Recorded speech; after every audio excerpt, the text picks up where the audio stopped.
మత్తయి సువార్త 5వ అధ్యాయం చూసినట్టయితే 2025 సంవత్సరంలోనికి మనం అడుగుపెట్టినాం. వెనకకు చూసినట్టయితే ఎన్నో సంవత్సరములు గతించిపోయినాయి. ఇన్ని సంవత్సరముల వరకు మనము బ్రతికి ఇన్ని సంవత్సరములు దాటుతూ రావడానికి గల కారణము నేనా అని చూసినట్టయితే నా మంచి అయితే కాదు.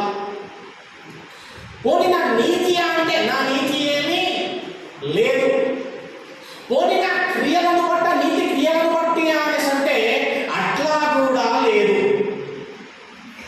అయినా అనేకమైనటువంటి సంవత్సరములు దేవుడు ఆశీర్వదిస్తూ ఎన్నో వారు ప్రమాదంలో నుంచి తప్పిస్తూ మరణ పడకలో నుంచి సైతం లేవనెత్తుచు దీవిస్తూ ఆశీర్వదిస్తూ కుటుంబంగా ఏర్పాటు చేసి పిల్లలను కలగజేసి పిల్లలను చూసేటటువంటి భాగ్యం అనుగ్రహించి మంచి ఉద్యోగములు ఆయన ఆరోగ్యములు ఆయుష్యము చెప్పుకుంటూ పోతే ఎన్నో ఎన్నో ఆయన చెప్తున్నాడు. ఆయన చేసినటువంటి ఉపకారములలో దేవి కూడా మరవద్దు. హల్లెలూయా. ఎన్నో ఉపకారములు ఎన్నో మేలులు మంచి ఆయన ఆరోగ్యం ఇచ్చినాడు, ఆయుష్యం ఇచ్చినాడు. అంతేగాక మొన్నటికి మొన్న దినమున నూతన సంవత్సరంలోనికి అడుగుపెట్టేటటువంటి కృపను కూడా దేవుడు అనుగ్రహించాడు. ఎందుకు? నా వలన అని చూస్తే ఏమిటి? నేను నన్ను పోల్చుకోనే చెప్తాను, నిన్ను పోల్చుకోనే చెప్పను. నిన్ను నీవు పోల్చుకో. నా వలన అని నేను ఆలోచన చేస్తాను, నా వలన మాత్రం కాదు. నా మంచి అంటే అది కనబడట్లే, నా నీతి అంటే అది కనబడట్లే. ఎందుకు ప్రభువా ఇంతగా ఆశీర్వదించి ఇంతగా దీవించి అడగకమునిపై అనేకమైన అవసరములు అక్కర్లు తీర్చి ఎంత భాగ్యము ప్రభువా, ఎందుకు ప్రభువా ఈ విధమైనటువంటి కృపను నాకు చెబుతున్నావు అని అంటే దేవుడు మాట్లాడుచున్నటువంటి మాటలు ఏంటి అని అంటే ఆయన ఏమన్నాడంటే ఒక చోట ఏమన్నాడంటే నేను లోకమునకు వెలుగై ఉన్నాను. దేవుని స్తోత్రం. హల్లెలూయా.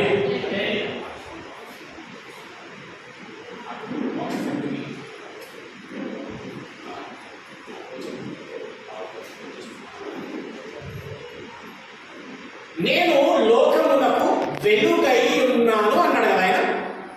నేను అడుగుతున్నా, నీవు లోకమునకు వెలుగా? హల్లెలూయా. నీవు లోకమునకు వెలుగా? నీవు లోకానికి వెలుగా? నీవు ఇక్కడ చేరి ఉన్న మీలో ఎవరైనా లోకానికి వెలుగా? నా మాట మీ మాట నాకు వినబడట్లేదండి అనేది ఒకసారి హల్లెలూయా చెప్పండి. హల్లెలూయా. ఇప్పుడే చెప్పిన కొత్త మైకి కొనుక్కొస్తున్నా అని చెప్పిన. హల్లెలూయా. నీవు లోకమునకు ఏమైనా వెలుగా? నీవు వెలుగా? నీవు వెలుగా? నీవా ఎవరైనా లోకమునకు వెలుగా? ఆయన చెప్తున్నాడు నేను లోకమునకు వెలుగై ఉన్న బిడ్డ. మత్తయి సువార్త 5వ అధ్యాయం 14వ వచనం నుండి చూద్దాం. చాలా జాగ్రత్త. నూతన సంవత్సరమందు దేవుడు నీకు జ్ఞాపకం చేస్తున్నటువంటి మాట ఏమిటి? ఇక్కడ ఏమిటి? చిన్నవాడినై ఉండవచ్చు, అంతగా అనుభవం లేనివాడనై ఉండవచ్చు, కానీ దేవుడు అనుగ్రహించిన వాక్యమును బట్టి చెప్తున్నా మీ జీవితాల్లో ఆగి ఉన్న కార్యములు నూతన కార్యములు జరగబోతున్నాయి.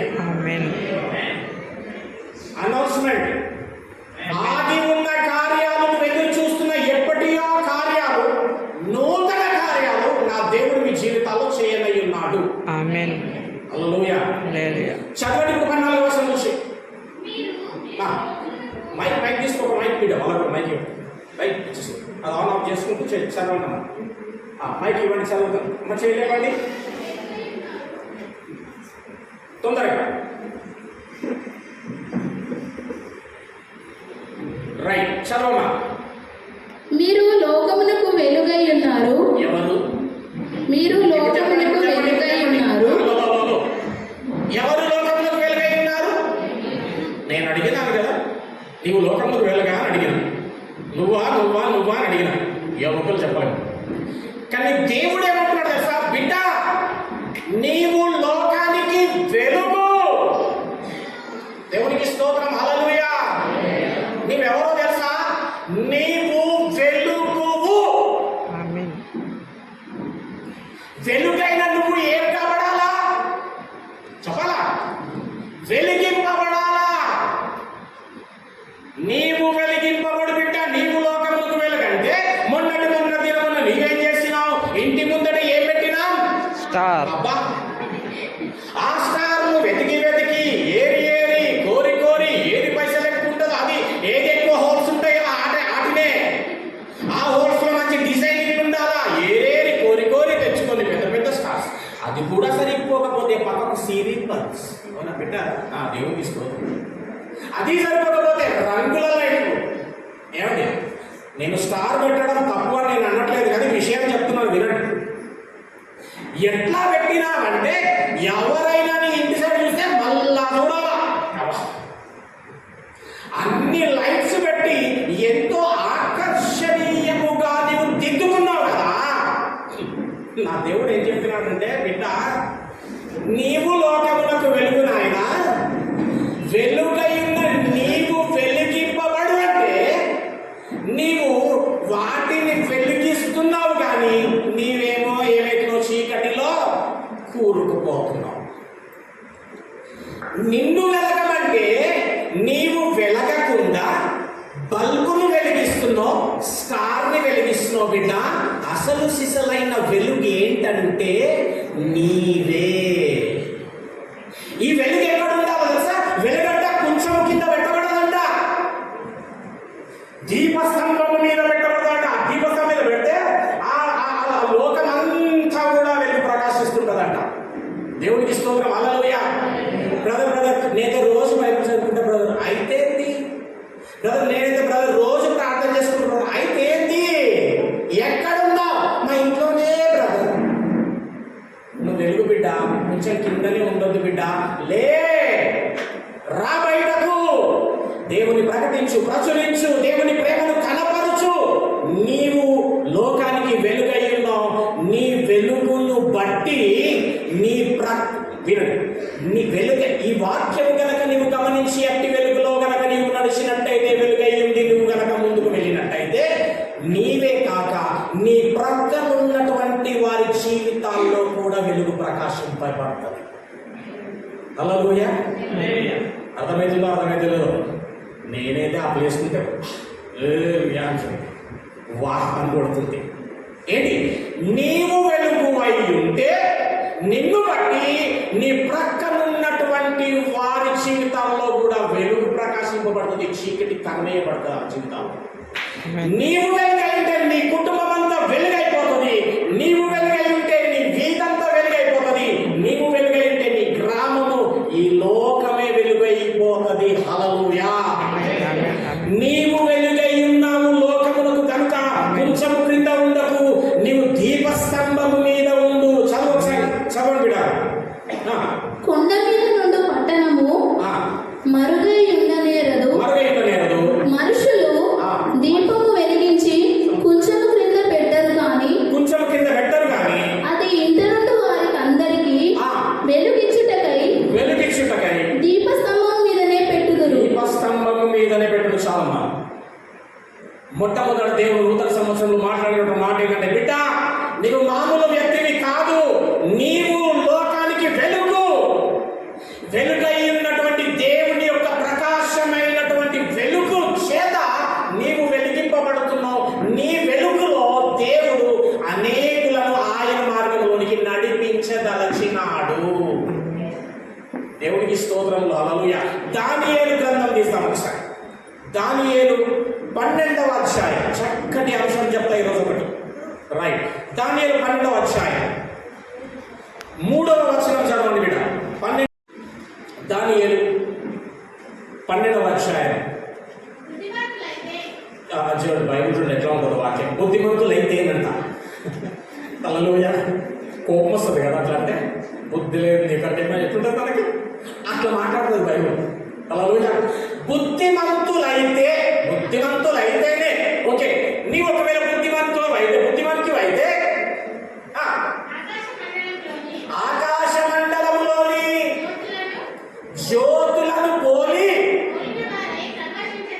దేవునికి స్తోత్రం. నీవు బుద్ధిమంతుడవైతే వెలుగై ఉన్నటువంటి నీవు ఆకాశ మండలి జ్యోతుల వలె ప్రకాశించెదవు. నీవు ఎవరు అనేసి అంటే ఆకాశ మండలి జ్యోతులు అంటే ఎవరండి? ఆకాశం ఏంటి? స్టార్స్. అసలు సిసలైన స్టార్ ఎవరు చెప్పాలా? నేనే అనండి. అసలు సిసలైన స్టార్ ఎవరు? మీరేనండి. కనీసం వచ్చే క్రిస్మస్ అప్పుడన్నా ఏం చేయండి, ఆ స్టార్ బాగుందిరా అంటే ఒక్కసారి లోపల రండి. మీకు లోపల ఇంకొన్ని స్టార్స్ పెట్టిందని అన్నది తీసుకుపోయి మీకు అర్థం చూపించి ఇదిగో స్టార్. నీ పిల్లలను చెప్పి స్టార్ అని చెప్పు, నువ్వు చెప్పించుకో స్టార్. మీ ఇంట్లో 4 ఉంటే 4 స్టార్స్ ఉన్నాయన్నమాట ఇంట్లో. దేవునికి స్తోత్రం. హల్లెలూయా. ఏమండి, మెగా కాదండి స్టార్, పవర్ కాదండి స్టార్, హల్లెలూయా. సూపర్ కాదు స్టార్, మిన్నన్ బ్రదర్ స్టార్. ఆమేన్. హల్లెలూయా. ఒకసారి చెప్పండి, నేను స్టార్ అని చెప్పండి ఒకసారి. నేను స్టార్. నవ్వుముఖాలు కొంతమందిలో కనిపిస్తలే, మనసు ఎక్కడ ఉందో. నేను స్టార్ అది ఏం చేయాలో వస్తుంది ఇట్లనే. ఆ పక్కన చెప్పు సార్, నువ్వు స్టార్ అని చెప్పు. నువ్వు స్టార్. ముఖం వెలుగని అని చెప్పు. ముఖం వెలుగని. దేవునికి స్తోత్రం. నీవు ఎవరంటే నీవు ఆకాశ మండలి జ్యోతులు. ఆ చెప్పండి ఇంకెక్కడ నువ్వు స్టార్ పడతావో లేదో నాకు తెలియదు, కానీ అసలు సిసలైన స్టార్ చెప్తున్నా. నువ్వు స్టార్. నీతి మార్గమును అనుసరించి నడుచుకున్నట్లు. నోటీస్ పాయింట్ అమ్మా. ఎవరు అనేకులను త్రిప్పుతురో, ఎక్కడికి త్రిప్పుతురో? ఎక్కడ పడితే అక్కడ కాదు. హల్లెలూయా. దేవుని వైపు ఎవరైతే త్రిప్పుతురో వారు, మళ్ళీ వచ్చింది పదం, ఏం పదం అది? వారు నక్షత్రము వలె నిరంతరము ప్రకాశిస్తారు. హల్లెలూయా. మీరు ఎవరు అంటే నంబర్ 1 వెలుగు, మీరు ఎవరు అంటే జ్యోతులు, మీరు ఎవరు అంటే నక్షత్రాలు. హల్లెలూయా. ఈ రోజు వినబడేటువంటి వాక్యం ప్రకారం కనుక నువ్వు నిలబడితే నిన్ను బట్టి నీ కుటుంబంలో దేవుని వెలుగు ప్రకాశింపబడతది. దేవునికి స్తోత్రం. హల్లెలూయా. ఇక్కడ ఉందాం అక్కడ. ఫిలిప్పీలకు రాసిన పత్రిక 2వ అధ్యాయం. ఫిలిప్పీలకు రాసిన పత్రిక మెల్లమెల్లగా అంశంలోకి వెళ్తున్నాం, చక్కటి అంశంలోకి వెళ్తున్నాం. ఫిలిప్పీలకు రాసిన పత్రిక 2వ అధ్యాయం 14వ వచనం. కాబట్టి ప్రియమైనటువంటి వారులారా, నీవు వెలుగువు కనుక నీవు ఏ విషయము కూడా చింతించకు, బాధపడకు, దుఃఖపడకు. నిన్ను దేవుడు ఈ లోకంలో వెలుగుగా పెట్టినాడు, ఒక నక్షత్రముగా పెట్టినాడు. నువ్వు ఎక్కడ నిలబడితే, ఎక్కడికి వెళ్ళినా అక్కడ దేవుని వెలుగు ద్వారా నువ్వు ప్రకాశింపబడతావు. ఆమేన్. నీ దరిదాపులోనికి కూడా రాదు చీకటి. ఆమేన్. హల్లెలూయా. నూతన సంవత్సరం ముందు ఇట్టి విధంగానే దేవుడు నిన్ను నడిపించనై ఉన్నాడమ్మా. ఆమేన్. నీ బతకెట్లుందో నాకు తెలియదు, నీ స్థితి, నీ గతులు ఎట్లున్నాయని నాకు తెలియదు, నీ పరిస్థితులు ఎట్లా ఉన్నాయి నీ చుట్టుకుంటూ నాకు తెలియదు, కానీ ఏది నిన్ను ఎంత మాత్రము హాని చెయ్యదు. ఆమేన్. దేవునికి స్తోత్రం. హల్లెలూయా. చదవండి 2వ అధ్యాయం ఫిలిప్పీలకు రాసిన పత్రిక 2వ అధ్యాయం 14వ వచనం నుండి. అయితే మీరు ఎట్లున్నారంటే ఒక కండిషన్, మూర్ఖమైన వక్రజనము. జనులు ఎట్లున్నారంటమ్మా? మూర్ఖమైన వక్రజనం అంట. వక్రజనం అంటే వంకర ఆలోచనలు చేసేవారు, ఈర్ష, కుళ్ళు, కుతంత్రము, పగ, ద్వేషము, ఓర్వ చాలినటువంటి తనము. నీ చుట్టూ ఉన్నటువంటి మనుషుల స్వభావం అట్లాంటిదంట. మీరు వక్రజనము, మూర్ఖమైన వక్రజనము మధ్య ఎట్లమ్మా? నిష్కలంకులను, నిష్కలంకులను, అనింద్యులునైనా దేవుని కుమారులు మీరు అగునట్లు అమ్మా సనుగులను. ఇది కూడా అంటారు విశ్వాసం, ఇది బాగుంటుంది విశ్వాసంలో. ఏంటంట? సనుగులను, సంశయములు. మన పితరులు అట్లే జరిగినట్ట. బండ నుండి నిలిచిండు, అయినా సనుగుతానే ఉన్నాడు. అవునా? మన్నాను వినిపించి ఆకలేదుందంటే అయినా సనుగుతున్నారు, అయినా సంశయం పోతుందో లేదో, ఎందుకు తీసుకొస్తున్నాం ఇక్కడికి, ఆడుంటే ఇక్కడ మాంసం ముక్కలన్న వరకు చస్తే బొందలన్నారు పెట్టడానికి జాగ్రత్త, ఇక్కడ ఎక్కడ తీసుకొస్తున్నాం మమ్మల్ని, అసలు పోతామో లేదు, అసలు ఏం చేస్తారు, సంశయములు సనుగులు. కూరేలను కురిపిస్తే అది కూడా తిన్నారంట, పళ్ళ సందు నుంచి మాంసం కొన్ని రోజులు పోలేదంట వాళ్ళకి, అట్లా తిన్నారంట, అయినా సనుగులు. అయితే ఇక్కడ ఏం చెప్తున్నాడు, మీరు సనుగులను సంశయములను మాని సమస్త కార్యములను చేయుడి. సమస్త కార్యములను చేయుడి. హల్లెలూయా. ఏం చేయాలా? సమస్త కార్యములను చేయుడి. సమస్త కార్యములంటే ఏ కార్యములు? దేవుని కార్యములు. ఎలా చేయాలా బ్రదర్? కిందికి చదవండి ఉన్నది. అట్టి జనము మధ్యను మీరు జీవవాక్యమును చేత పట్టుకొని. దేవునికి స్తోత్రం. హల్లెలూయా. అట్టి జనము మధ్య నువ్వు ఎట్లా నా కార్యం చేయాలంటే జీవవాక్యము చేత పట్టుకొని లోకమందు జ్యోతుల వలె. మళ్ళీ వచ్చింది చూసినారా? నేనైతే ఫుల్ పంప్ అయిపోయినా ఈ వాక్యంలో. హల్లెలూయా. నేను ఎవరిని? జ్యోతి. హల్లెలూయా. అక్క ఎవరు? నక్షత్రం. ఎవరమ్మా నువ్వు? వెలుగు. జీవవాక్యం నువ్వు ఎట్లా ఏం చేయాలి? చేత పట్టుకొని జ్యోతుల వలె కనబడుచున్నారండి. నా బిడ్డ, నువ్వు జ్యోతుల వలె కనబడుతున్నావు. నువ్వు జ్యోతివి. అనేకులను త్రిప్పుదానివై ఉండు, అనేకులను మీటింగ్స్ కి నడిపించే దానివై ఉండు, అనేకులను వాక్యంలోనికి నడిపించే దానివై ఉండు. ఎందుకంటే నీ వలనే అవుతుంది అది. ఎందుకు ప్రభు అంటే నీవు గల వెలుగు, నీవే గల మరి నక్షత్రము, నీవే గల మరి జ్యోతి. హల్లెలూయా. రైట్. ఇచ్చి విధముగా నీ జీవితం కొనసాగబడుతుండాలా? హల్లెలూయా. మరి ఇంటి బ్రతుకు ఎవరైనా బ్రతికినారా అండి అంటే ఎందుకు బ్రతకలేదు? మన పితరులు చాలా మంది బ్రతికినారు.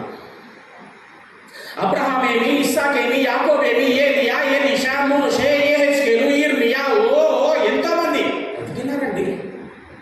టాపిక్లోకి వచ్చినా చాలా జాగ్రత్తగానండి. ఆదాము మొదలుకొని చాలా మంది ఈ భూమి మీద జన్మించినారు, చాలా మంది ఈ భూమి మీద మరణించినారు. అవునంటారా కాదంటారా? రైట్. అట్లాగే ఆదాము మొదలుకొని చాలా మంది దైవ సంబంధితమైనటువంటి మార్గంలో బ్రతికినటువంటి వారు ఉన్నారు, లోక సంబంధమైనటువంటి మార్గంలో బ్రతికినటువంటి వారు ఉన్నారు. హల్లెలూయా. కానీ జాగ్రత్త బిడ్డ, ఒకవేళ లోక సంబంధితమైనటువంటి మార్గంలో కనుక ఉన్నావా, జాగ్రత్త. దేవుడి నిఘా నీ యందు ఎప్పుడూ ఉంటది. హల్లెలూయా. నీవు ఎవరి నుంచైనా తప్పించుకోగలవేమో కానీ దేవుడి నుండి మాత్రము మనిషిని మీరు ఎప్పుడైనా గమనించండి. నువ్వు తప్పు చేసినావు అంటే ఏమంటారు? ఏమంటారమ్మా? నువ్వు తప్పు చేసిన సారీ అంటారా? నువ్వు తప్పు చేసినావు అంటే ఏమంటారు? ఏం మాట్లాడుతున్నావు అన్నా? అంటే ఏమి చెయ్య. హల్లెలూయా. ఏడికే వచ్చింది దాని సైడ్ అంతా చెప్పాలా? ఆదాము అడిగినట్ట, ఏ ఆదామా చెప్పాలా, పండెందుకు తిన్నావు అన్నాడంట. ఏమన్నాడు ఆయన? ఆదికాండము 3వ అధ్యాయం 12వ వచనము చూడండి. అక్కడ ఏమన్నాడు? తొందరగా బిడ్డ, ఎవరు తీసినా చదవండి, ప్రాబ్లం లేదు. ఆదికాండం 3వ అధ్యాయం 12వ వచనం. ఆదాము అందుకు ఆదాము ఏమంటావు చూడండి. నాతో నుండుటకు నీవు నాకు ఇచ్చిన పాయింట్ నోట్ చేసుకోండి. నువ్వే నేను నన్ను విన్నావు అనకు, నువ్వు నాకు ఇచ్చిన ఈ స్త్రీయే ఆ వృక్ష ఫలములు కొన్ని నాకు ఇయ్యగా నేను తింటినానేమో. చూసినావు అంటే తప్పు నీదే ప్రాబ్లం. నువ్వు వచ్చిన అన్న అడుగుతున్నావు, నువ్వు ఇచ్చిన ఆ స్త్రీయే. హల్లెలూయా. సరే అదేం చెప్తుందో నా దగ్గర పెట్టాడు. ఏ అమ్మా ఎందుకు తిన్నావు అన్నాడు. ఆ 14వ వచనం చూడు. అప్పుడు దేవుడైన యెహోవా స్త్రీతో నీవు చేసినది ఏమిటని అడగగా, స్త్రీ సర్పము నన్ను మోసపుచ్చినందున తింటినా నేను. సర్పం నేను కాదు, నేనేదే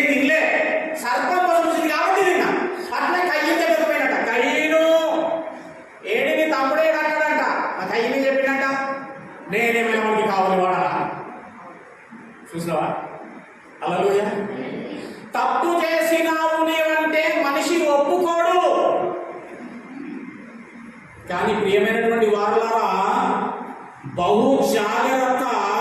అందుకే దేవుడు ఏం చేసినాడో తెలుసా అండి? అద్భుతమైన వచనము 1 కొరింథీ 2వ అధ్యాయం 11వ వచనం చూడండి. ఇప్పుడు నీ బ్రతుకు విధానం, నడవడిక, మాట తీరు, ఆలోచన, స్వభావం, విధానం ఎట్లాగుందో, దేవుడు ఎట్లా పెట్టినాడో చూడు. నీకు తప్పించుకోకుండా ఉండులాగునా. చెప్పండి బిడ్డ. 1 కొరింథీ 2వ అధ్యాయం 11వ వచనం. దేవుని మర్మములను కూడా పరిశోధించుచున్నాడు. ఒక మనుషుని, ఇక్కడ నుంచి చూడండి, ఒక మనుషుని సంగతులు అతనిలోనున్న మనుష్యాత్మకే గాని, వాడి ఆత్మకే గాని, మనుషులలో మరి ఎవరికి తెలియను. ఎవరికి తెలియనండి. నీలో ఉన్న సంగతులు నీ పక్కలకి ఏం తెలుస్తుందా? అందుకే భర్త ఏమన్నాడు భార్యని, ఎందుకు ఇట్లా చేస్తుందో అసలు నాకు అర్థమే. పెళ్ళై బాగా 10 బాగా పెళ్ళైతే 20 ఏళ్ళు కూడా అయితే 40 ఏళ్ళు కూడా అయితే, కానీ ఆమె ఎందుకన్నా చేస్తుంటాయి నాకు వెళ్ళాలంట. మరి ఎవరు తెలుసు? ఆమెలో ఉన్న ఆత్మకే. అందుకే భార్య ఏమంటది భర్తని, ఈయన ఎందుకు ఇట్లా మాట్లాడతాడో, ఎందుకు అట్లా చేస్తాడో అన్నా అసలు నాకు అర్థమే కాదు బిడ్డ. వాక్యం చెప్తుంది, ఒక మనుషునిలో ఉన్నటువంటి సంగతులు ఆ మనుష్యుని ఆత్మకే కానీ మరి ఎవరికి తెలియదు. అంటే నువ్వేం తప్పు చేస్తున్నావు, ఏ పాపం చేస్తున్నావు, ఏ మంచి చేస్తున్నావు, ఏ చెడు చేస్తున్నావు అనేది ఆత్మకు తెలుసంట. ఆత్మలో భద్రపరచబడి ఉన్నదంట. అందుకే యోబులో ఏమి రాసి ఉందంటే అదొక వచనం చదువుకున్నాం బిడ్డ. యోబు గ్రంథం 24వ అధ్యాయము 19వ వచనము. యోబు 24:19. అనావృష్టి చేతను, ఉష్ణము చేతను మంచు నీళ్లు ఎగసిపోవునట్లు పాతాళము వారిని పట్టుకొనును. అని పాతాళంకి ఏం తెలుసు? పాపము చేసినాడని ఎట్లా పట్టుకుంటుంది చెప్పండి ఒకసారి. వాడు చేసిన పాపములు ఎక్కడ రికార్డ్ అయి ఉంటాయి అని అంటే వాడి ఆత్మలోనే రికార్డ్ అయి ఉంటవి. కాబట్టి పాపాలకి ఏం కనిపిస్తుంది? ఆత్మ చూడగానే పాపాలన్నీ కనిపించేస్తాయి, పట్టేసుకుంటుందంట. దేవునికి స్తోత్రం, హల్లెలూయా. నువ్వు మనుషుల దగ్గర తప్పించుకుంటుండొచ్చు, ఏమంటే ఈ చట్టం నుంచి తప్పించుకుంటుండొచ్చు, కానీ దేవుడి దృష్టి నుంచి తప్పించుకొనలేము.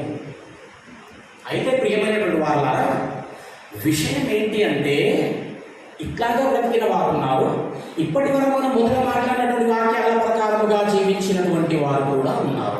అయితే చిత్రమైన విషయం ఏంటి అంటే, దేవుని యందు వెలుగుగా ఒక నక్షత్రంగా బ్రతికి చనిపోయినటువంటి వారు సహితము ఇప్పటి వరకు పరలోకానికి వెళ్ళలేరు. ఇప్పటి వరకు అబ్రహామేమి, మోషేయేమి, ఇస్సాకేమి, యాకోబేమి, ఏలియా, ఎలీషా ఎవరైతేనేమి కానీ నేటి వరకు ఎవరు కూడా పరలోకానికి వెళ్ళలేరు. కానీ ప్రార్థన ఏం చేస్తారు? అక్కడికి వచ్చి, చనిపోయిన వారి దగ్గరికి వచ్చి, స్వర్గస్థురాలైనటువంటి శ్రీ రక్తం అదే ఈ నెల్లి చూసి వచ్చినాడు. హల్లెలూయా. వాక్యం ఏం చెప్తుందంటే, స్వర్గానికి ఎవరు ఇప్పటి వరకు వెళ్ళలేరు. అదేంటి బ్రదర్ కొత్తగా చెప్తున్నారని ఒకవేళ మీలో ఎవరికైనా అనిపిస్తే, ఎవరు చెప్పినా నేను వినవేమో నమ్మవేమో, కానీ ఒక ఆయన చెప్తే మాత్రం నువ్వు నమ్మవలసిందే. యోహాను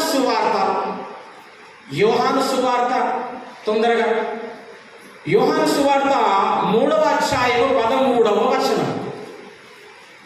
ఇంత బ్రతికినప్పటికీ నేటి వరకు ఎవరు పరలోకానికి వెళ్ళలేరు. మరి ఎక్కడికి వెళుతున్నారు? చూద్దాం 13వ వచనం. మరియు పరలోకము నుండి దిగి వచ్చిన వాడే ఎవరికి అయినా, అనగా పరలోకములో నుండు మనుష్య కుమారుడే తప్ప మంచి వినండి, పరలోకమునకు ఎక్కిపోయిన వాడు ఎవడును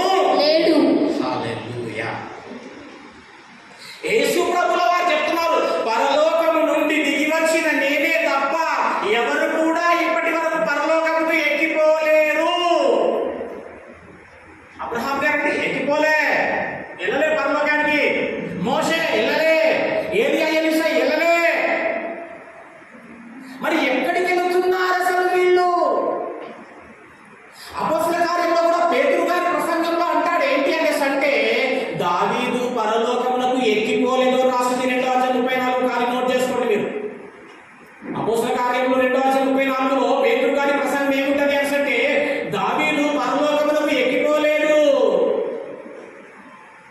యేసు ప్రభువులతో తిరిగి యేసు ప్రభుల వారితో సహవాసం చేసి ఆయన ద్వారా విన్నటువంటి మాట చెప్పుచున్నాడు పేతురు గారు. అక్కడ దావీదు పరలోకమునకు ఎక్కిపోలేదు. వీరందరూ ఎక్కడికి వెళుతున్నారు ఏంటంటే ఇప్పటిదాకా పరలోకానికి ఎవరు పోలే, ఎవ్వరు పోలే. ఎన్ని మార్లు చదివినామంటే బైబిల్ అంటే చాలా మంది చెప్తారు 2 మార్లు బ్రదర్, కొంతమంది 3 సార్లు చదివిన బ్రదర్, కొంతమంది 4 సార్లు చదివిన బ్రదర్.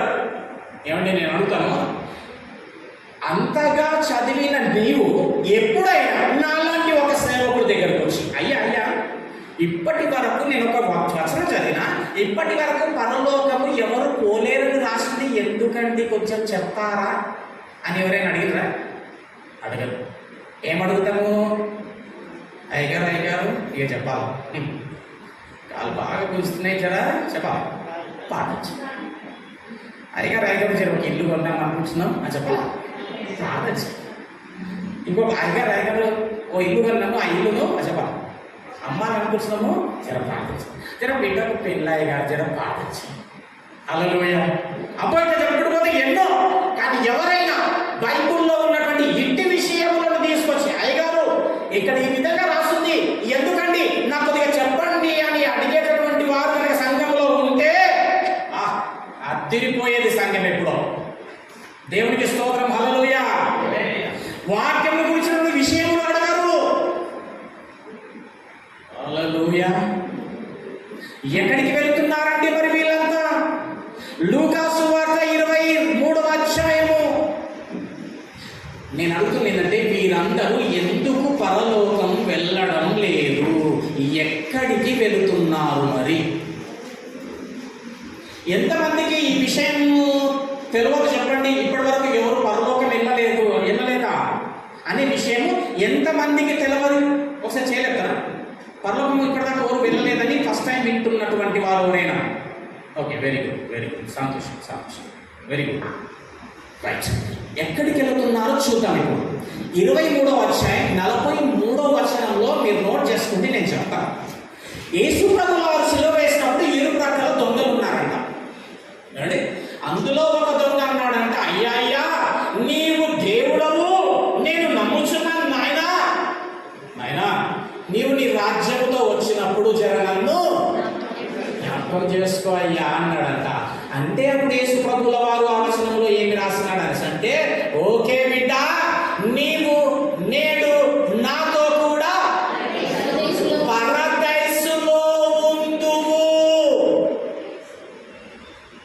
అంటే ఇప్పటి వరకు దేవుని యందు బ్రతికి చనిపోయిన వారంతా ఎక్కడికి వెళ్ళినారు అంటే పరదైసుకు వెళ్ళినారు. ఎక్కడుందండి పరదేశ్ అంటే 3వ ఆకాశం, భూమికి కింద.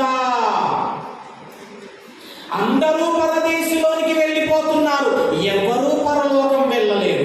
యోహాను సువార్త 20:17 వచనంలో కూడా యేసు ప్రభువుల వారు సమాధిని గెలిచి మరణం గెలిచి వచ్చినప్పుడంట ఆ పెద్దలు అక్కడ ఒక ఆమె వచ్చినప్పుడు ఆమె అన్నాడంట, బిడ్డ నువ్వు నన్ను ముద్దకు, నేను ఇంకా తండ్రి యొద్దకు కొనిపోబడలే, వెళ్ళలే. యేసు ప్రభు కూడా చనిపోయిన తర్వాత ఎక్కడికి వెళ్ళినట్ట? ఫస్ట్ పరదైసుకు వెళ్ళినాడు. ఈ దొంగతో అన్నాడు, ఓకే బిడ్డ, నీవు నేడు నాతో కూడా పరదేశంలో వద్దు అన్నాడు. అంతేనండి. శుక్రవారం చనిపోయినాడు, పరదేశంకి వెళ్ళినాడు. శుక్రవారం పరదేశంలో ఉన్నాడు, శనివారం పరదేశంలో ఉన్నాడు, ఆదివారం పరదేశంలో ఉన్నాడు, ఆదివారం పెద్దలు అక్కడనే సమాధిని గెలిచినాడు, మరణం గెలిచి లేచినాడు. మగ్దలేని మరి వచ్చినది ఆమెతో అన్నటువంటి మాట, బిడ్డ నన్ను ముట్టకు, నేను ఇంకా పరలోకంలోకి వెళ్ళలేదు. ఎందుకు దేవుడు వారికి పరలోకం రావడానికి అనుమతి ఇవ్వలేదు? ఎందుకు వీరు పరలోకానికి వెళ్ళలేకపోయినారు? కారణం ఏంటి? అసలు పరలోకం వెళ్ళాలంటే ఎలా? వెలుగుగా బ్రతికినారు, నక్షత్రాల్లో బ్రతికినారు, జ్యోతుల వల్ల బ్రతికినారు, చనిపోయినారు, పరదేశకు వెళ్ళినారు, పరలోకం వెళ్ళలే. ఎందుకు? ఈ కేసు యొక్క పూర్వపరాలన్నీ ఇప్పుడు మనం పరిశీలించాలి. ఫైల్ తీసి ఏం జరిగిందంటే ఆది కాండంలో ఆదాముతో దేవుడు చెప్పినాడంట, బిడ్డ 2వ అధ్యాయం 17వ వచనంలో ఏం చెప్పినాడంటే, బిడ్డ ఈ తోట వృక్ష ఫలములన్నీ కానీ ఈ చెట్టు ఫలాన్ని మాత్రము తినకు బిడ్డ, తిన్న దినమున నీవు చెప్పాల నిశ్చయముగా ఎప్పుడు చచ్చదా ఉన్నాడు, తిన్న తర్వాత తిన్న దినమున చచ్చిపో. చచ్చిపోయినాడా బ్రతికినాడా ఆదాము? చెప్పండి. బ్రతికింది. బ్రతికిందా? ఎన్ని సంవత్సరాలు బ్రతికినాడు చెప్పండి ఒకసారి. 960. మీరు చెప్పండి, మేము వింటాం బ్రదర్. హల్లెలూయా. 930 సంవత్సరాలు బ్రతికినాడు. ఆదికాండం 5వ అధ్యాయం 5వ వచనం.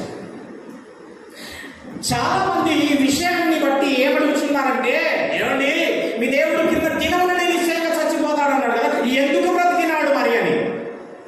తెలవని విషయం ఏంటంటే, దేవుని యొక్క ఆ ఉద్దేశంలో బైబిల్ పరిభాషలో చచ్చిపోవడం అంటే ఆత్మలో దేవుడితో దూరమైపోవడం. చచ్చిపోవడం అంటే నాకు దూరమైపోవడం. ఎంత దూరం తెలుసా అండి? ఆదామా, మరెన్నడూ నీవు నన్ను కలవు, మరెన్నడూ కలవు. పాపం చేసేది దేవుడికి దూరం అయిపోయింది. నానా కష్టాలు పడినాడండి. ఆదాము గురించి ఒక మాట చెప్తాను వినండి. ఆదాము గ్రేట్. ఎందులో గ్రేటో తెలుసా? అర్థం చేసుకోండి. ఆదాము తోటలో నుంచి గెంటి వేయబడడానికి గల కారణం ఎవరు? అమ్మా అవ్వ. కట్టుకున్నా చెప్పాలి, వాళ్ళు వెళ్ళిందంట, తిన్నదంట. తినక సక్క ఉండక మొగుడు దగ్గర కూడా తీసుకుని వచ్చింది. బాబా ఏమండి అన్నదంట. ఏంటి ఇగో నువ్వు ఆడతావు అట్లా ఆడవచ్చు. ఏంటి దేవుడు తినద్దని ఆజ్ఞాపించినాడు. ఇగో నేను తిన్న ఆడుకోకు అని చెప్పిన. ఇట్లనే వస్తుంది కదా ఇళ్ళలో ఆడుకోవచ్చారా. ఇగో నేనైతే తిన్నా. ఎట్లా మరి ఇప్పుడు నువ్వు కూడా నేను మో అంటే నేనేమన్నా అయిపోనా? నేను ఒకదాన్ని ఏమన్నా అయిపోను. నువ్వు తిను, నువ్వు మంచిగా ఉంటావు. అయినా మొదటున్న ప్రేమ నీకు నా మీద. ఇది ఒకటి ఉంటుంది డైలాగ్ వల్ల. అప్పుడున్న ప్రేమ ఇప్పుడు లేదన్నా. అమ్మాయి దాన్ని అనుకోకండి, అదే అట్లా. హల్లెలూయా అని పీడించి పీడించి పీడించి పీడించి ఆఖరికి తినేట్టుగా చేసింది. ఇప్పుడు ఆదాముకి ఎంత వేయబడే కారణం ఎవరు సార్? అదనే. ఒకసారి అర్థం చేసుకోండి. ఎప్పుడన్నా మీరు అట్లా ఆలోచించడం లేదు, నేను ఆలోచించిన ఏ పని లేదు. జస్ట్ దేవుడు సృష్టించినటువంటి ఆ సృష్టిని ఆస్వాదిస్తూ ఆహారము భుజిస్తూ చక్కగా బ్రతకాల్సిన ఆదాము చెమట నేలను వచ్చాల్సి వచ్చింది, కష్టపడాల్సి వచ్చింది. వినండి ఏమండి, ఈ విత్తనం ఇట్లా పెడితే ఇట్లా మొలుస్తుంది, ఇట్లా నీళ్లు పోయాలా, అది తెలవడానికి ఎన్నేళ్ళు పట్టిండో చెప్పండి. సరే అవి మొలిసినాయి, విత్తనాలు వచ్చినాయి. గోధుమలను తీసుకోండి ఉదాహరణ. ఆ గోధుమలను తీసి ఏమండి పిండి చేసి అప్పం చేసి ఇట్లా వేడి పెంక మీద కాల్సి ఇట్లా అప్పం అవుతుంది, తినొచ్చు. ఇది తెలవడానికి ఎన్నేళ్ళు పట్టిండో చెప్పండి. అవునా కదా? అంతెందుకు మీకు పిడికలు గోధుమలు ఇస్తారు, గ్రైండర్లు యూజ్ చేయకుండా దాన్ని పిండి చేసి ఇలా గ్యాస్తో తీసుకొచ్చి ఎంత కష్టపడిందో చాదామంటున్నా నేను. ఎంత కష్టపడిందొచ్చి ఒకటి ఒకటి ఒకటి దీన్ని ఇట్లా నరకాలా, ఇట్లా కొయ్యాలా, ఇట్లా ఇది చెయ్యాలా అనడానికి ఒక్కొక్క పరికరమును చేయడానికి దాన్ని సృష్టించడానికి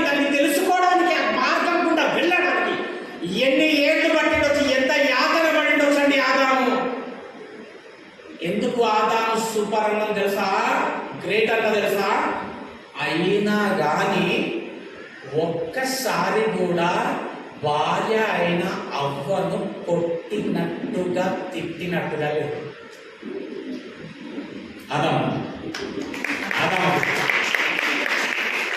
అర్థమైతుందని చెప్పింది. అంత వేదన యాతన పడాల్సినటువంటి ఆ కర్మ ఎక్కడి నుంచి పడిందంట? భార్య చేసింది. అంత వేదన పడ్డాడు, యాతన పడ్డాడు, ఎంతో యాతన పడ్డాడు. కానీ భార్య అయిన అవ్వను ఒక దెబ్బ ఎరడు. భర్త అంటే అట్లుండాలంట. ఓ అయితే భార్య లేచి ఉందా చాటుకోకుండా అయింద. దేవునికి స్తోత్రం, హల్లెలూయా. ఇక కాలం గడుస్తూ ఉందండి. కాలం గడుస్తూ ఉంది. భూమి మీద పట్టబడి చనిపోయినటువంటి వ్యక్తి ఎవరు? హేబెలు. వెరీ గుడ్, మార్క్స్ పడ్డాయి ఎవరో కానీ. వినండి, హేబెలు చనిపోయాడు. ఇప్పుడు హేబెలు చనిపోగానే ఎక్కడికి వెళ్ళాలా? హేబెలు చనిపోయాడు, ఎక్కడికి వెళ్ళాలా? గట్టిగా చెప్పాలా? పరదేశుకు పోవాలి. వినండి చూడండి. హేబెలు చనిపోగానే ఎక్కడికి వెళ్ళిందంటే పరదేశికి వెళ్ళిండు. వినండి, పరదేశును ఫస్ట్ రిబ్బన్ కట్ చేసి ఓపెనింగ్ చేసినోడు హేబెలే. హల్లెలూయా. పరదేశును ఫస్ట్ ఓపెనింగ్ చేసి అడుగు పెట్టిన వ్యక్తి ఎవరు అంటే హేబెలు. హేబెలు అందులో పోయిందంట. పర ఊరు కాదు, పర దేశం. అంటే ఎంత పెద్ద ఉంటే చెప్పండి ఒకసారి. అంత పెద్ద దేశంలో ఎవరు లేరు, ఒక్కడే వా అనుకున్న లోపే ఎవరు లేరేంటిరా. అయినా కానీ పరలోకం వెళ్ళవలసిన నేను పరదేశకొచ్చినేది పెద్ద డౌట్ మనోడికి. ఆలోచించుకుంటూ వస్తుంది. కాలం గడుస్తుంది. చేతి వచ్చింది. చేతి ఉందా అని హేబెలు. ఇక్కడ ఎవరు? నేను అదే డౌట్. నాకు ఏం డౌట్? పరలోకము వెళ్ళవలసిన మనము పరదేశం వచ్చినా అది ఎందుకు? ఎందుకనే డౌట్తోనే ఉన్నా. నువ్వు వచ్చిన కనీసం నీలో వస్తే పరచుకోవచ్చు. అమ్మయ్య కూర్చో. కాలం గడుస్తుంది. అబ్రహాం వచ్చిన, ఏలియా వచ్చిన, ఇస్సాకు వచ్చిన, యాకోబు ఒకరు పరదేశం వెళ్ళడం మొదలైంది. కానీ అందరికీ పెద్ద డౌట్ ఏంటంటే పరలోకానికి వెళ్ళాల్సిన మనము పరదేశకు వచ్చినామేంటి? పరలోకానికి ఎందుకు పోలేదు? పెద్ద డిస్కషన్ మొదలైందండి పరదేశంలో. పెద్ద డిస్కషన్ మొదలైంది. పెద్ద డౌట్. ఎక్కడ ఎవరి ద్వారా తెలుసలేదు. ఎందుకు మనము పరదేశకు వచ్చినాం? ఎందుకు మనం పరలోకం పోలేదు? ఇక గడుస్తూ ఉన్నది కాలము. ఈ యొక్క డౌట్ మాత్రం ఇలా వెళ్ళట్లేదు. ఆఖరికి వీళ్ళకు ఒక ఆలోచన వచ్చింది. ఏంటంటే ఈ విషయం తేడాలంటే ఇద్దరితో సాధ్యం. ఇది తెలిస్తే ఇద్దరికే తెలవాలి. ఎవరాళ్ళు? ఆదాము, అవ్వ. అమ్మ అలా పిలవండి. అవసరం ఆదాము పిలుచుకొని వచ్చాడు, కూర్చోబెట్టింది. అయ్యా కూర్చో. ఏం లేదండి, మాకు ఒక పెద్ద డౌట్. ఏంటంటే పరలోకం వెళ్ళవలసినటువంటి మేము పరలోకంకి ఎందుకు వచ్చినాం? పరదేశకి ఎందుకు వచ్చినాం? పరలోకంకి ఎందుకు వెళ్ళట్లేదు? మాకు తెలియట్లేదు. దయచేసి మీకేమైనా తెలిస్తే చెప్పండి అన్నారంట. అనగానే అవ్వ ఆదం ముఖం చూస్తుందంట. ఆదం అవ్వ ముఖం చూసుకుంటాడు. చెప్పు, చేసుకొస్తున్నావు కదా ఉద్ధార్థం అని అంటాడట. నువ్వే చెప్పాలి. ఎందుకంటే వీళ్ళిద్దరు తెలుస్తాను. వీళ్ళంతా పోలేదు. ఎందుకంటే ఎందుకు వీళ్ళిద్దరికీ తెలుసు? మొదట నుంచి ఉన్న వాళ్ళు వీళ్ళే కాబట్టి ఏమైనా తెలిస్తే వీళ్ళకే తెలుసు. కూర్చోబెట్టిరు. చెప్పమంటే ఇద్దరు ముఖాలు చూసుకుంటే ఇట్లా అనుకుంటా ఉన్నారంట. ఆఖరికి ఆదాం చెప్పినాడంట, అయ్యా ఏం లేదు నాయన, అలనాడు దేవుడు మమ్మల్ని తోటలో వేసినాడు.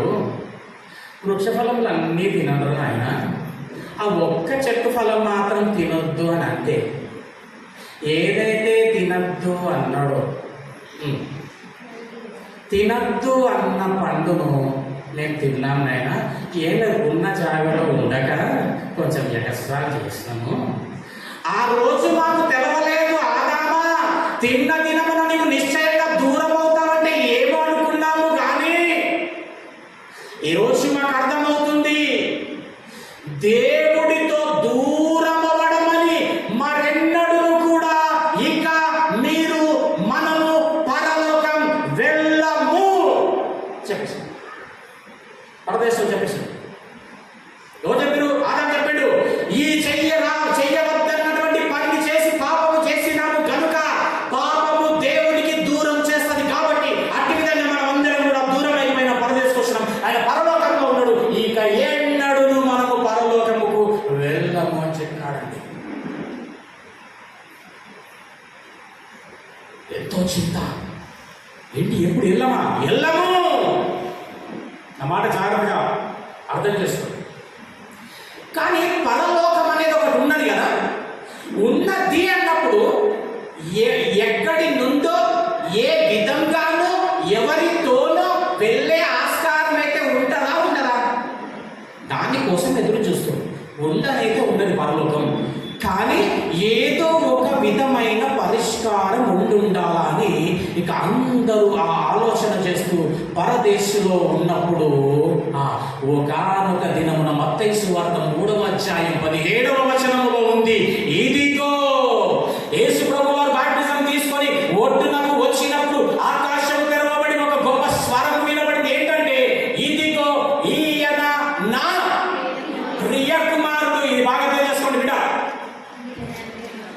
ఈయన యందు నేను ఆనందించుచున్నానని ఒక శబ్దం ఆకాశం నుండి వచ్చింది. మళ్ళీ చదవ మరి.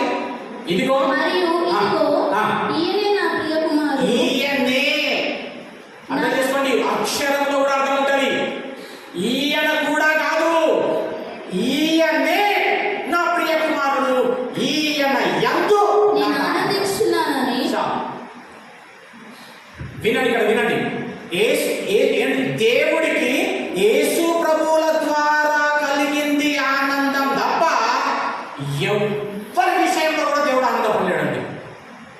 అర్థమైతే అర్థం, ఎవ్వరి విషయం దేవుడు ఆనందపడాడు. కేవలం యేసు ప్రభు ద్వారా మాత్రమే దేవుడు ఆనందపడ్డాడు.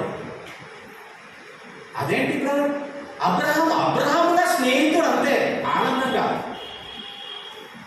సరే మరి మోషే నా ఇల్లంతటిలో నమ్మకమైన వాడు, ఆనందం కలిగలే నాకు మోషే వాడు. ఇష్టానుసారుడు, నా హృదయానుసారుడు ఆయన అంటే ఈ ఆనందం కలగలే. నాకు ఆనందం కలిగిందంటే ఒకే ఒక్కడి ద్వారా, ఈయన యందు నాకు ఆనందం. ఎవ్వరి యందు ఆనందం కలగదు. అదేంటి బ్రదర్? మరి వీళ్ళందరి యందు దేవుడికి ఏం కలిగిందంటారు? కీర్తనలు 16వ అధ్యాయం, అవునా కదా? చూడండి, మళ్ళీ చెప్తున్నాను, దేవుడికి తన కుమారుడైన యేసు ప్రభు ద్వారా ఆనందం కలిగింది తప్ప ఎవ్వరి ద్వారా కూడా ఆనందించలేడు ఆయన. దేవుని ఆనందపరిచినవాడు ఒకే ఒక్కడు, యేసు ప్రభువుల వారు. హల్లెలూయా. కీర్తన 16వ అధ్యాయం 3వ వచనం, నేను ఇలాగందును, నేనైతే ఇట్లా అంటాను, మీరు ఏమనుకుంటారు? భూమి మీద ఉన్న భక్తులే శ్రేష్ఠులు. అండర్లైన్, శ్రేష్ఠులు. వారు నాకు కేవలం నాకు ఇష్టం అంతే. ఆనందం నా కుమారుడు ఈయన ఆనందం. వీళ్ళంటే వాళ్ళు శ్రేష్ఠులు, అర్థమైనా? వాళ్ళు ఇష్టలు. ఆనందం ఈయన ఆనందం. నేను అంటున్నా, ఈయన ఎందుకు ఆనందం కలిగింది, ఈయన ఏమి చేసినాడని దేవుడు ఆనందపడ్డాడు. చూడాలి మనం. హల్లెలూయా. ఏమండి? ఈయన ఎందు నాకు ఆనందం. ఇక ఈయన వచ్చినాడు, బాప్టిజం తీసుకున్నాడు, ఏమండి, ప్రకటన మొదలు పెట్టేసినాడు, సువార్త ప్రకటిస్తూ ఏమన్నా తెలుసా? నేనే మార్గమును. చప్పట్లు కొట్టండి ఒకసారి. హల్లెలూయా. నిజంగా అర్థమైతే చప్పట్లు కొట్టడం దేవునికి మహిమ. హల్లెలూయా. అంటే మనం చప్పట్లు కొట్టడం ద్వారా మహిమ కాదు, కానీ ఉత్సాహంగా వెళ్దాం, కొంచెం ఉజ్జీవంగా వెళ్దాం. హల్లెలూయా. దేవుడు మిమ్మల్ని ఆశీర్వదిస్తున్నాను. కానీ నువ్వు ఇదే ఫేస్ పెట్టి అన్నారు అదే ఫేస్ పెట్టి నాకు ఇక్కడ ఫేస్ లేకుండా చేసి ఫేస్లో నుంచి మాట లేకుండా చెయ్యదు. హల్లెలూయా. ఏమండి ఎక్కడ వచ్చినా మనము నేనే మార్గమును ప్రకటన చేస్తున్నాడు. బాగా అండి, నేనే మార్గమును, నేను తప్ప తండ్రి యొద్దకు ఎవడును వెళ్ళలేడు. అనౌన్స్మెంట్. హల్లెలూయా. ఈ అనౌన్స్మెంట్ పరదేశుకి వెళ్ళిపోయింది. ఇన్ఫర్మేషన్. దేవునికి స్తోత్రం. ఈ ఇన్ఫర్మేషన్ పరదేశకి వెళ్ళింది. అక్కడ డిస్కషన్ మొదలైంది. వాళ్ళు ఏంటి ఆయనే చెప్పాల, ఆయనే మార్గం అంట, ఆయన ద్వారా తప్ప తండ్రి యొద్దకు ఎవరికి కూడా వెళ్ళడానికి లేదంట. అంటే మనము పరలోకం వెళ్ళేటటువంటి అవకాశము పరదేశంలో ఇంకా ఆనందం. హల్లెలూయా. లేదనుకున్న మరెన్నడూ కూడా దేవుడి యొద్దకు పోము, ఆయన కలవవు కదా అనుకున్న మనకు ఒక పరిష్కారం దొరికింది. అదిగో భూమి మీద ప్రకటిస్తున్నాడట, నేనే మార్గమును, నా ద్వారా తప్ప ఎవడును తండ్రి యొద్దకు వెళ్ళడు. ఆహా. అబ్రహాం గారు, మోషే గారు, ఏలియా, యేసుక్రీస్తు గారు విన్నారా? వచ్చినాడండి మనకు మార్గం. తెలుసుకున్నప్పుడు ఈ ఇన్ఫర్మేషన్ పరదేశంలోకి పోయినప్పుడు పరదేశం నుండి కలవడానికి వచ్చినారు యేసు ప్రభు దగ్గరికి. తెలుసా మీకు? హల్లెలూయా. పరదేశం నుండి యేసు ప్రభువుని కలవడానికి వచ్చిర్రు భూమికి. హల్లెలూయా. ముఖంలో మార్పులేం కనిపిస్తలే. దేవునికి స్తోత్రం. ఏంటండి ఇర్మియా గారు విన్నారా? అదిగో యేసగా ఆయనే మార్గం అంట, ఆయన ద్వారా తప్ప ఎవడు కూడా తండ్రి యొద్దకు వెళ్ళాడు. అంటే మనం తండ్రి యొద్దకు వెళ్ళడానికి ఒక మార్గం వచ్చినాడు. యేసు పద అని చెప్పేసి యేసు ప్రభువుని వచ్చి కలిసినారండి. ఈ భూమి మీదకి వచ్చి పరదేశకేలు వచ్చినారు ఇల్లు. ఆ వచ్చిన వాళ్ళు వచ్చిన ఏదో గాలిలాగా పొగలాగా వచ్చి కనబడలే. యేసు ప్రభుతో ఉన్న వారికి కూడా కనబడ్డారు. లూకా సువార్త 9వ అధ్యాయం. అవునా కాదా చూద్దాం ఇప్పుడు ఒకసారి. లూకా సువార్త 9వ అధ్యాయం 29-30. ఇంకో 10 నిమిషాలు నేను ముగించేస్తాను. రైట్, 10 నిమిషాలు తక్కువ 9 అవుతుంది. 9వ అధ్యాయం 29-30 చదవండి ఒకసారి. ఆయన ప్రార్థించుచుండగా, ఆయన అనగా యేసు ప్రభువుల వారు ప్రార్థించుచుండగా ఆయన ముఖరూపము మారెను. ఆయన వస్త్రములు తెల్లనివై దగదగ మెరిసెను.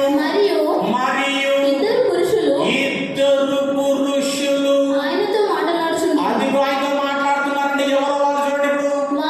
వారు ఎవరంటే మోషే, ఏలియా. చెప్పండి, ఈ మోషే ఏలియా ఎక్కడి నుండి వచ్చినారు కావచ్చు? అంతే కదా, పరలోకంలో ఎక్కిపోయిన వాడు ఎవడు లేడు కదా. మరి వీళ్ళు వచ్చినారు అంటే ఎక్కడి నుంచి వచ్చినట్టు? పరదేశం నుండి వచ్చి ఈయనతో మాట ముచ్చట చేసుకున్నారు వీళ్ళు. ఏం మాట్లాడిరో చూడండి ఈరోజు. ఆ వార్త వినగానే పరదేశం నుండి ఇద్దరు వచ్చి ఆయనతో మాట్లాడసాగిరి. ఏమి మాట్లాడసాగిరి? చదవండి. వారు మహిమతో అగుపడి ఆయన యెరూషలేములో నెరవేర్చబోవు. మంచిగా వినండి, ఇది అండర్లైన్ పెట్టుకోండి. ఆయన యెరూషలేములో నెరవేర్చబోవు నిర్గమమును గూర్చి మాట్లాడసాగిరి. దేని గురించి మాట్లాడినారు వీళ్ళు వచ్చి? చెప్పండి గట్టిగా. యెరూషలేములో నెరవేర్చబోవు నిర్గమం. అందరు చెప్పండి, ఏం మాట్లాడారు వాళ్ళు వచ్చి? యెరూషలేములో నెరవేర్చబోవు నిర్గమము. వెంకట వెళ్తే తొందరగా. నిర్గమము ఏంటో? నిర్గమం అంటే చాలాసార్లు చదివామండి బైబిల్. నిర్గమమును గురించి ఇద్దరు వచ్చినారండి, యేసు ప్రభు దగ్గరకు వస్తున్నారు, నిర్గమమును గురించి మాట్లాడినారు. అప్పుడు ఏం జరిగింది చూడండి ఒకసారి. అది చెప్తాను, నిర్గమం అంటే ఏంటో చెప్తాను కానీ. పేతురును అతనితో కూడా ఉన్నవారును, చూసినావా? పేతురును అతనితో కూడా ఉన్నవారు శిష్యులు నిద్రమత్తుగా ఉండేది. వారు మేలుకొనినప్పుడు ఆయన మహిమ ఆయనతో కూడా నిలిచి ఉన్న ఇద్దరు పురుషులను చూచిరి. ఇద్దరు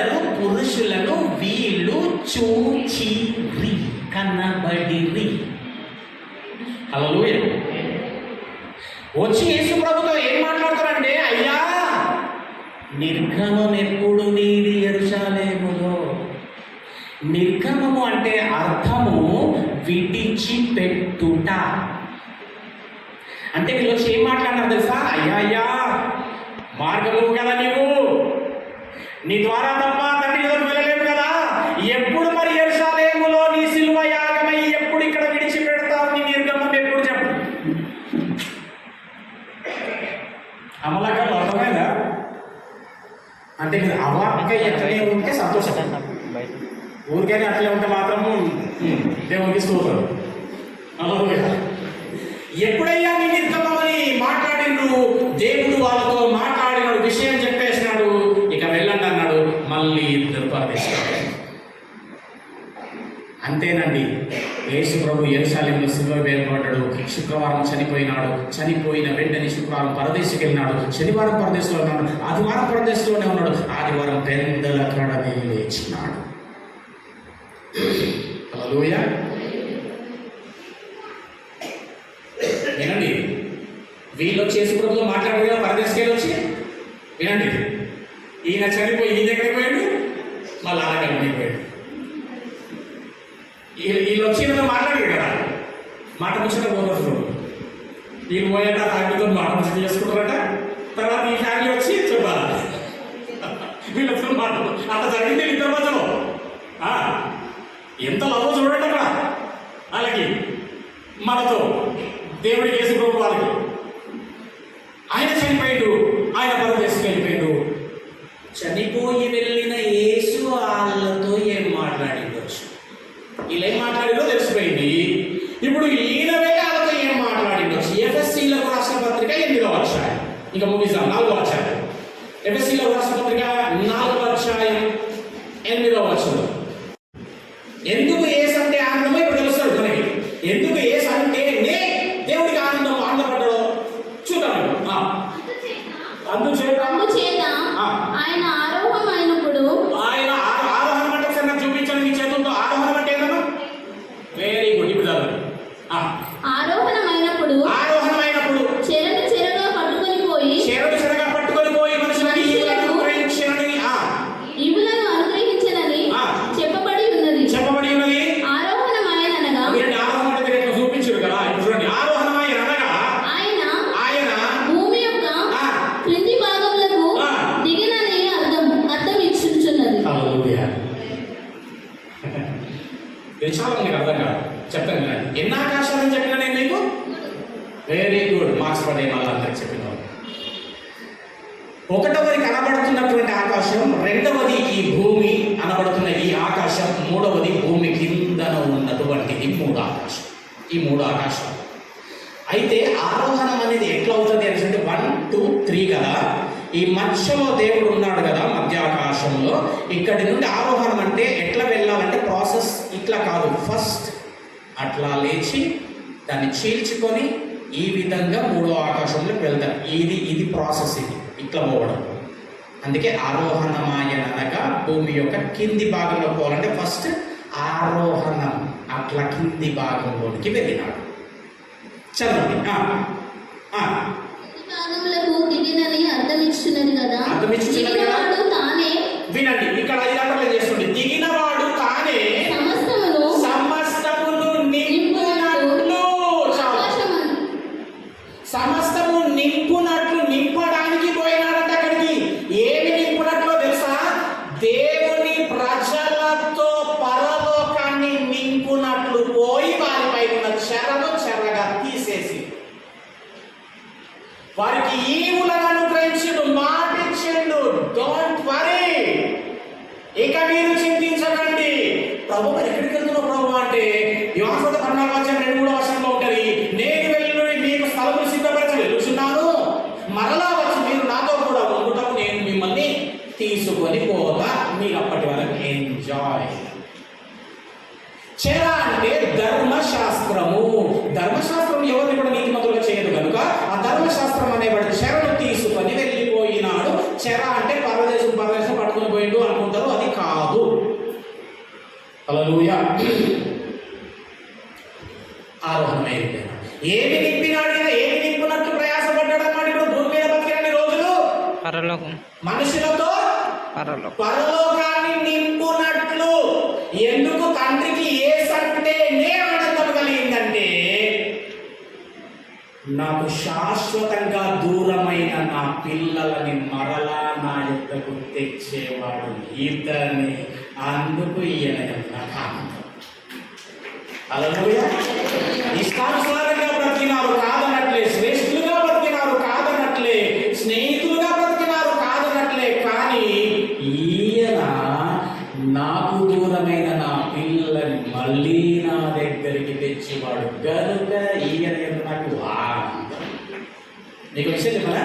ఒకవేళ యేసు కనుక మొన్నటి దినంలో జరుపుకున్నటువంటి క్రిస్మస్ అనేటటువంటి దినమున ఏమండి, ఆ యొక్క దినమున యేసు ప్రభువుల వారు కనుక ఈ భూమి మీదకి ఒకవేళ రాకపోతేనండి, తరతరాలు మారుతానే ఉంటుంటే, యుగ యుగాలు గడుస్తానంటే, మనం అందరం ఒకరోజు చనిపోతుంటిమి, అందరం పరదేశకు వెళ్తుంటిమి, కానీ ఎప్పుడు పరలోకం వెళ్ళేటోళ్ళం కాదు. ఒకవేళ యేసు కనుక ఈ భూమికి రాకపోతే ఏమైంది? యుగ యుగాలు పరదేశంలోనే ఉండేటోళ్ళం తప్ప పరలోకం మాత్రం పోయేటోళ్ళం కాదు. ఆయన వచ్చినందుకు, ఆయన విధమైనటువంటి నిర్గమం చేసినందుకు మనకు పరలోక రాజ్య మార్గం ఏర్పడింది. దీని ద్వారా విషయం ఏం చెప్తున్నాను అంటే, నీ ప్రయాసము ఎన్నడూ వ్యర్థము కాదు. పరలోకం అన్నది ఉన్నది, దానికి మార్గం సిద్ధపడి ఉన్నది. నువ్వు పరలోకం వెళ్ళడం ఖచ్చితము. ఆమేన్. హల్లెలూయా. యేసు రాకపోతే పరలోక ప్రవేశం ఉండేది కాదు. యుగ యుగాలు గడిచినా కానీ అక్కడే ఉండి కూరుకుపోయేటోళ్ళు, పరలోకం వెళ్ళటోళ్ళమే కాదు. ఇంత భాగ్యం అనుగ్రహించినాడు, అంత త్యాగము చేసి ఆయన గనుకనే చెప్పుచున్నాడు ఏంటంటే, వెలుగుగా ఉండు బిడ్డ, జ్యోతిగా ఉండు బిడ్డ, తారగా ఉండు నువ్వు, నక్షత్రంగా, నీ ద్వారా అనేకులను నా యొద్దకు నడిపిస్తా, నా వెలుగును నీపైన ప్రకాశింపజేసి ఆ వెలుగును అనేకులను నడిపిస్తా. నువ్వేం చేయటానికైనా అంటే అనేకుల ద్వారా పరలోకాన్ని నింపేటటువంటి వాడవుగా ఉండాలి. అప్పుడు నీ అందు నాకు ఆనందం. మనమేం నింపుతాం? వీరు వాళ్ళు చెప్పాలి, నింపునట్లు మన బతుకులు. హల్లెలూయా. ఏమండి, అన్నీ నింపునట్లు, బ్యాంకులో బ్యాలెన్స్ నింపునట్లు, యేసు ప్రభు పరలోకం నింపునట్లు.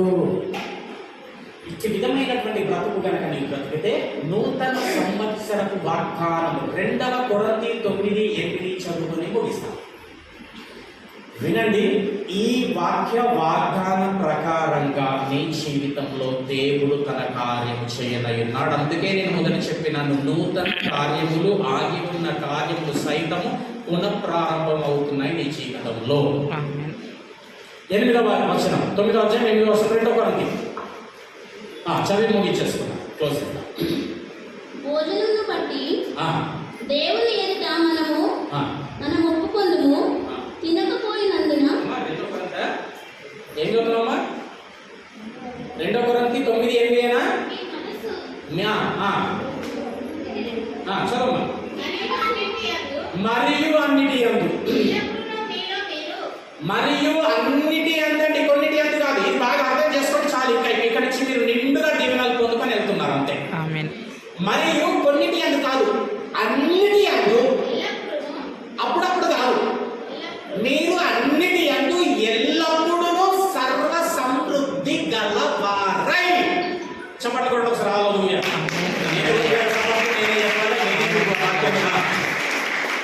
ఏం జరగబోతుందంటే, అన్నిటి యందు ఎల్లప్పుడూ మీలో మీరు సర్వ సమృద్ధి గలవారై ఉండబోతున్నారు. ఆమేన్.